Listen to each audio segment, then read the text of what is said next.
Hello students, in this lecture we are going to continue with the summary of A Room of One's Own by Virginia Woolf.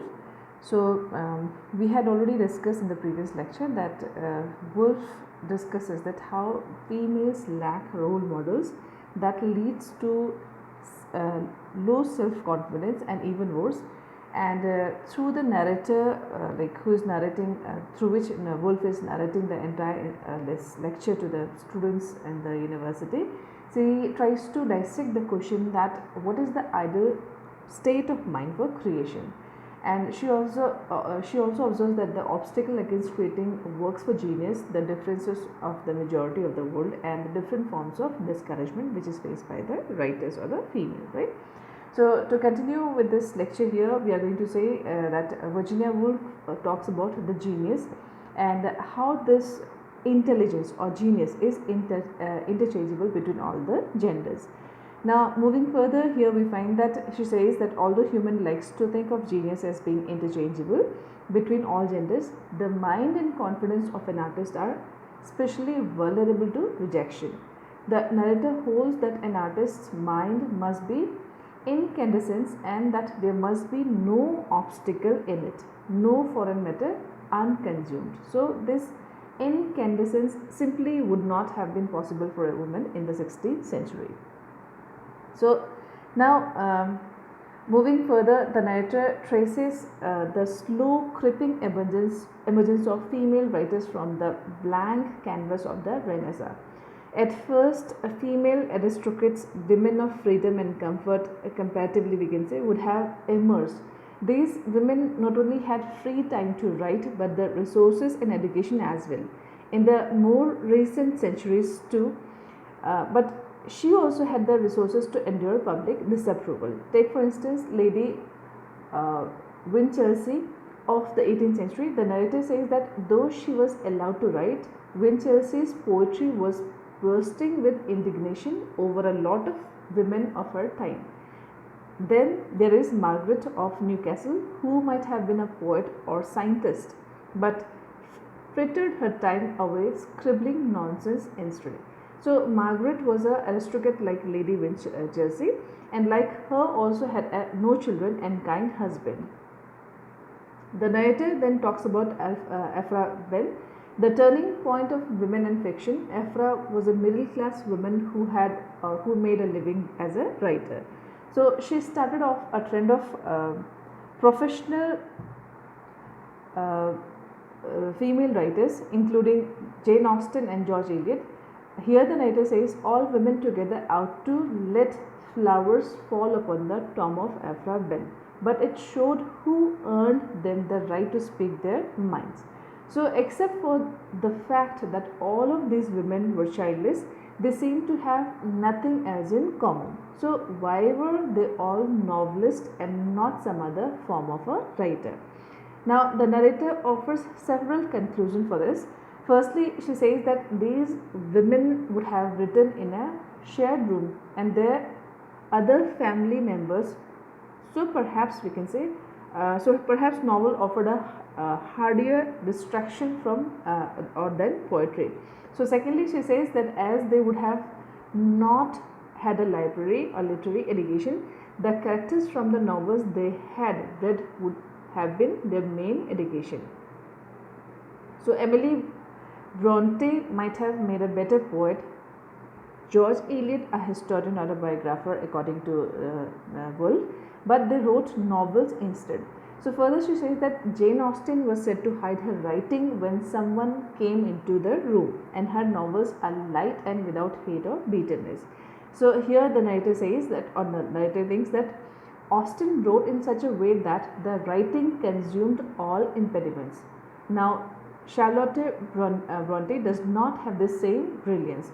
Her writing may have been more genius than Austen's, but it bears the mark of her own personal demons.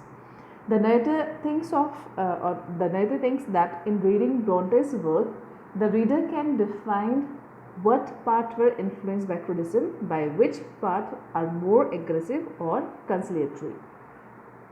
Further, she says, integrity is the conviction in a novelist that shows that he or she is giving their own personal truth. Jane Austen and Emily Bronte are excellent proponents of this integrity, and she says that they maintained the truth through criticism and opposition. The achievement becomes even more impressive under that knowledge. Now, the lack of great female writers preceding the 19th century was, in the narrator's opinion, the greatest impediment to female writers at that time, because there was no role models for the writers or the female writers. The great male writers were no help in creating a story from a female perspective, because obviously a female perspective according to Woolf would have been entirely different from the men's perspective. So this, the narrator says, may be another explanation for the female novelist choice of genre, as the form was young enough to be soft in her hands. Now further she says that, but the narrator here predicts that women may not always choose to write novels, as they have poetry in them that has not been let out. However, here the narrator says that they may turn this poetry into some new form of genre that has not yet been thought of. So this line of thought moves the narrator on to current female writers, and the narrator finds that women these days are writing almost as many books as men, that not all of these books are novels. So these books are on subjects that even a generation earlier women would not have been allowed to touch. Now further, taking the instance of the novel Life's Adventure written by Mary Carmichael, this is the author's first novel, and the narrator looks through it to find what she has inherited from her foremothers of prose. Here she finds that the writing is not as good as Austen, but that the attempt to achieve something completely different is very Austen-like. Now at first the narrator is dismayed by the strange flow of sentences before realizing that it is intentional and subversive. Now the true maker of greatness and change in Carmichael's book is a simple sentence that stuns the narrator, and the sentence is, Chloe liked Olivia. So the sentence is so stunning because rarely in fiction have women been thought about each other. They are usually only referenced in relation to men. So hence we can say, or perhaps the peculiar nature of women in fiction, the astonishing extremes of her beauty and horror, her alteration between heavenly goodness and hellish depravity according to the narrator. So a lover would see her as his loved rose or sank, was prosperous or unhappy. Now the women in Carmichael's book also have interest and ambition outside the home. In fact, Olivia and Chloe work together in a laboratory, and this affects the kind of friends that they can be. Now Woolf considers this type of relationship between women as untouched grounds in the novels. Here the narrator acknowledges that Carmichael will probably still be dragged down by the lack of self-confidence that will keep her from considering herself as an artist. She will have to learn the truth about women and tell the truth about men that has gone untold because they cannot see it themselves. But if Carmichael does not have Bronte and Austen's geniuses, she has an advantage over them in that she gives no anger against men in her writing, nor over her situation in life.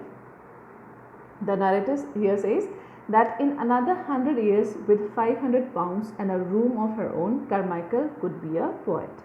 Now in the final chapter of the book, the narrator wakes and looks out at an indifferent London.